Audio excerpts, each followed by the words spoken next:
Hello students, last video lecture में हमने chapter number 4 में डिफरेंट शेप्स ऑफ करंट के कंडक्टर और उसमें मैग्नेटिक फील्ड की डायरेक्शन देखी। If shape of current carrying conductor is circular coil, then magnetic field की डायरेक्शन क्या होगी? Straight. If current flowing is in circular coil like this anti-clockwise, then magnetic field is outside. If current flowing in circular coil is like this, जैसे ऐसे, अभी किस direction में? ऐसे, इस डायरेक्शन में जा रहा है तो आउटसाइड, और ऐसे फ्लो होगा तो ऐसे, ऐसे फ्लो होगा तो इनसाइड। ओके, ये समझ में आया?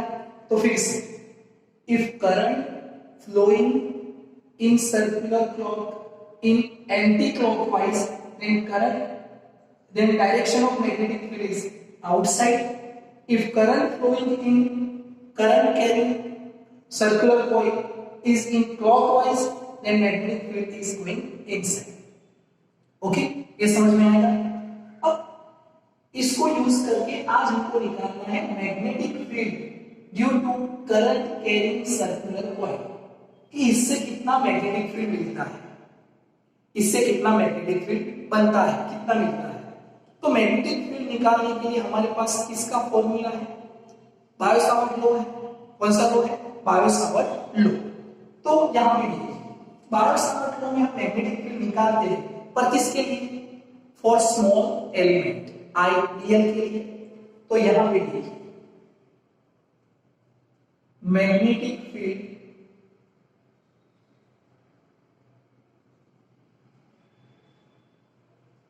for small element dl, इसके लिए मैग्नेटिक फील्ड कितना था बायो-सावर्ट लॉ का? dB is equal to u0 upon 4 pi I into dl r square sin theta. This is the formula Biot-Savart law. याद करिए, बायो-सावर्ट लॉ में हमने एक कितना मैग्नेटिक फील्ड निकाला था? माइक्रोमैग्नेटिक फील्ड, छोटा सा। इसके लिए हम क्या यूज करते हैं? Small part of total length, small part of total length, और इसको हम क्या बोलते हैं? Small element. डीएल, इसमें से जो करंट फ्लो हो रहा है उससे कितनी मैग्नेटिक फील्ड मिल रही है? इतनी।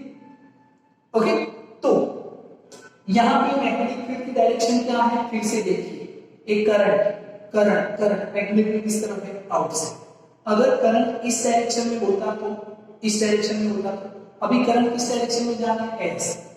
करंट इस डायरेक्शन में होता, तो देखिए, अभी करंट को मैं इस डायरेक्शन में सेट कर रहा हूं, इसको ऐसे ऐसे ऐसे ऐसे, और करंट को मुझे क्लॉकवाइज में सेट करना है, तो क्लॉकवाइज में सेट करना है, तो देखिए क्लॉकवाइज ऐसे। कहां पे जा रहा है? अंदर की तरफ।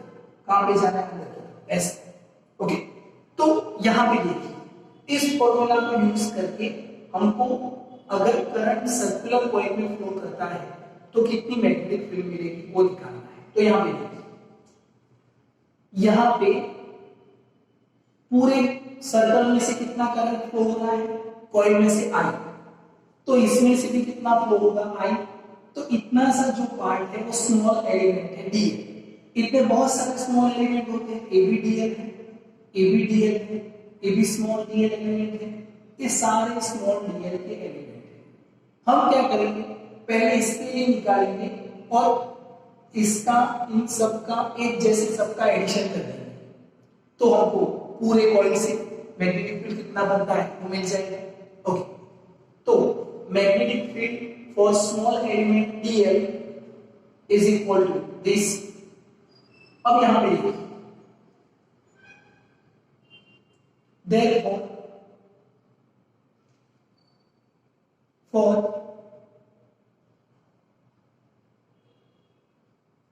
every small element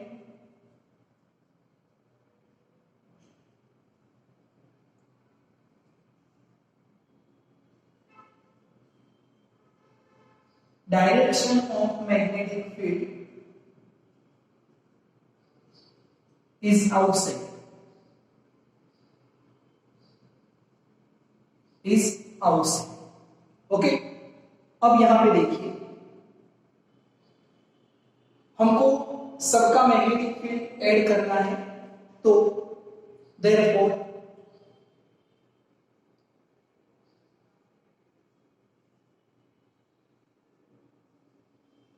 magnetic field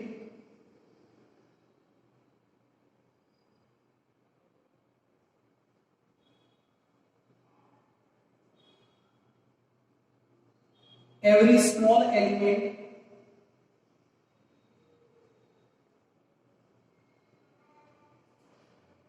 are integrated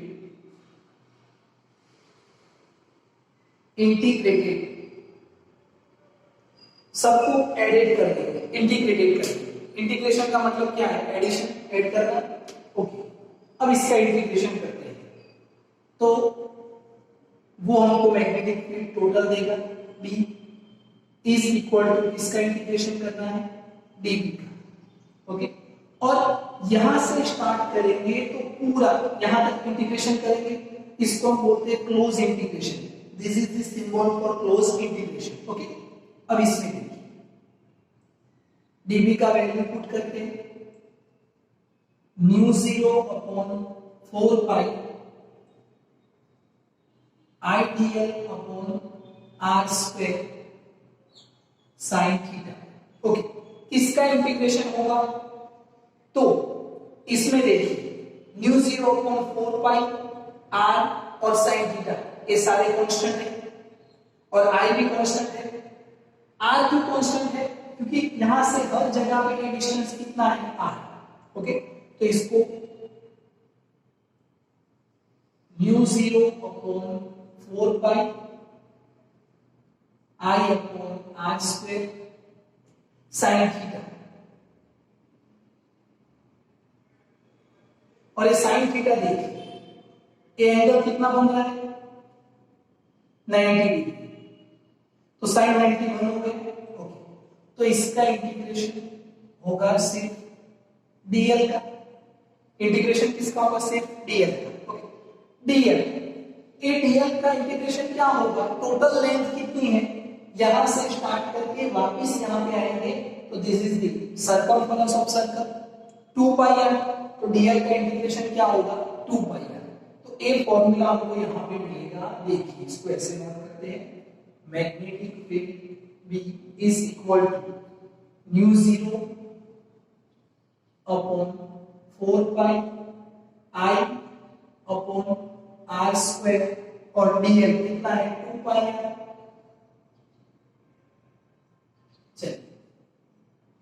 एक r कैंसिल हो जाएगा, पाई कैंसिल हो जाएगा, 2।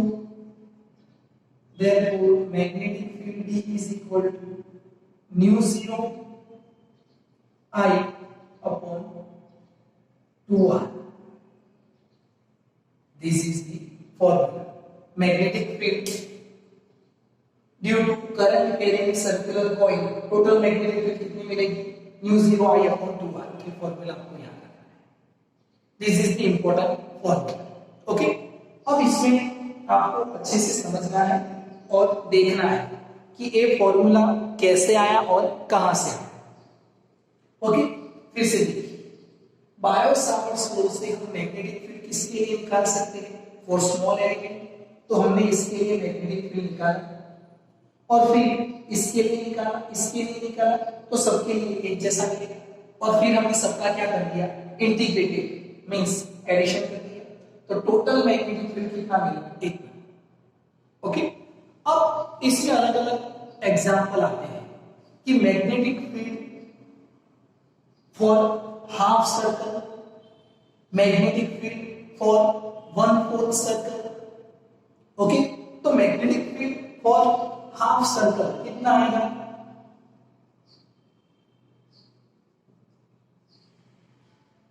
Magnetic field for half circle या सर्कुलर कॉइल, तो magnetic field for half circle इसका हाफ कर दीजिए, क्या आएगा? Mu 0 I upon 2r। कितना हुआ हाफ सर्कल के लिए? Mu 0 I upon 4R। Okay, fourth part circle के लिए कितना आएगा magnetic field for half circle, और अब magnetic field for 1/4 circle, 1/4 circle. तो 1/4 सर्कल के लिए मैग्नेटिक फील्ड कितना आएगा, इसका 1/4 पार्ट, तो मैग्नेटिक फील्ड यहां पे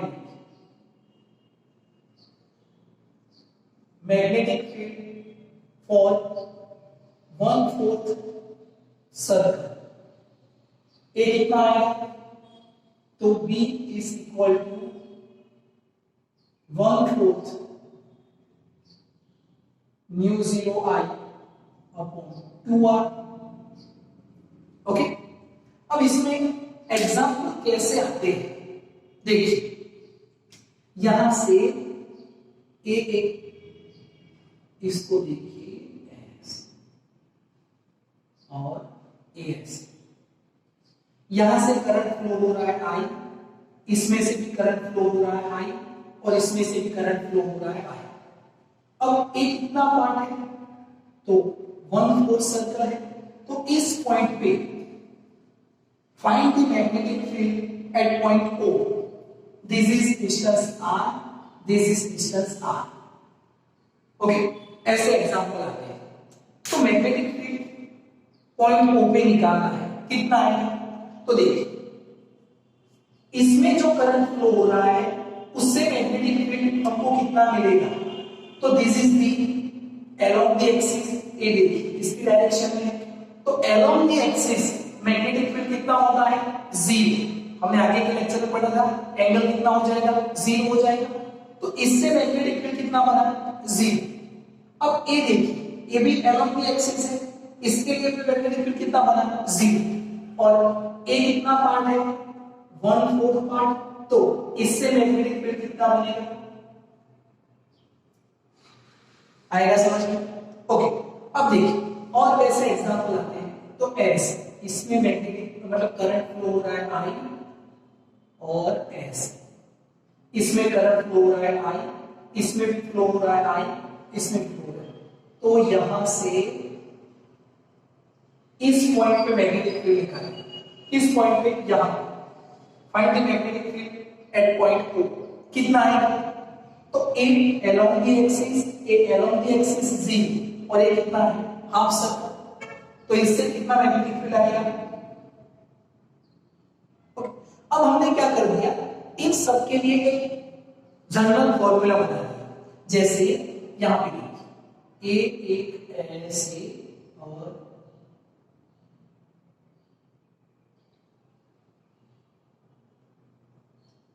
करंट इसमें फ्लो हो रहा है I, इसमें करंट फ्लो हो रहा है I, और इसमें करंट फ्लो हो रहा है। ओके, तो मुझे पॉइंट P पे मैग्नेटिक फील्ड निकालना है, magnetic field at point P कितना आएगा, तो देखिए एक इसकी डायरेक्शन में है अलोंग द एक्सिस, ए भी इसकी डायरेक्शन में है अलोंग द एक्सिस, तो इस कंडक्टर से मैग्नेटिक फील्ड कितना 0, इस कंडक्टर से मैग्नेटिक फील्ड कितना 0। अब एक कितना पॉइंट P के साथ एंगल बनाता है थीटा। अगर पूरा सर्कल है, पूरा सर्कल, तो मैग्नेटिक फील्ड कितना बनेगा, हमने अभी निकाला mu 0 I upon 2R, mu 0 I upon 2R, और पूरे सर्कल का एंगल कितना 360, कितना 360, तो 360 में से इतने एंगल के लिए कितना, तो इसके लिए जो जनरल फॉर्मूला है B is equal to mu 0 I upon 2R theta upon 360, theta upon 360, this is the formula. ये समझ में आएगा आपको, क्लियर है। तो यहां पे ये हमने जनरल फॉर्मूला बना दिया। अब आप कितना भी एंगल बनाए, जितना एंगल बनेगा उतना मैग्नेटिक फील्ड आएगा। पूरा कितना है 360, तो 360 के लिए तो हमने ये निकाला, पर ये निकाला सो, पर 360 में से थीटा एंगल के लिए कितना, कितना 1 डिग्री के लिए 1 डिग्री आउट ऑफ 360, तो theta out of 360, this is the formula. Okay, तो magnetic field due to current carrying circular coil is what this, अब उसमें अलग अलग शेप्स के लिए half circle, full circle, one four circle वो आपको देते हैं, पर आपको याद रखना है। समझ में आएगा? तो इसके लिए हमने बायो सावर्ट का लॉ यूज किया, फिर स्मॉल एलिमेंट के लिए निकाला तो इतना मिला, फिर इसके लिए निकाला तो भी इतना मिला, इसके लिए निकाला तो भी इतना मिला, और सबका क्या कर दिया एडिशन, तो जाके हमको कितना मिला पूरे सर्कल के लिए। ओके, तो अब हम इसको यूज करते हैं, किसको? बायो सावर्ट लॉ को यूज करते हैं और इसका मैग्नेटिक फील्ड निकालते हैं। तो this is a theory and this is an example. ये एग्जांपल के फॉर्म में भी आएगा कि find the magnetic field due to current carrying circular coil at the centre. Okay, current अगर ऐसे फ्लो होगा तो मैग्नेटिक फील्ड आउटसाइड, करंट ऐसे फ्लो होगा तो magnetic field inside. Right hand curve rule आएगा समझ में आपको? तो ये आपको अच्छे से याद रखना है, दिस इज इंपॉर्टेंट। ओके,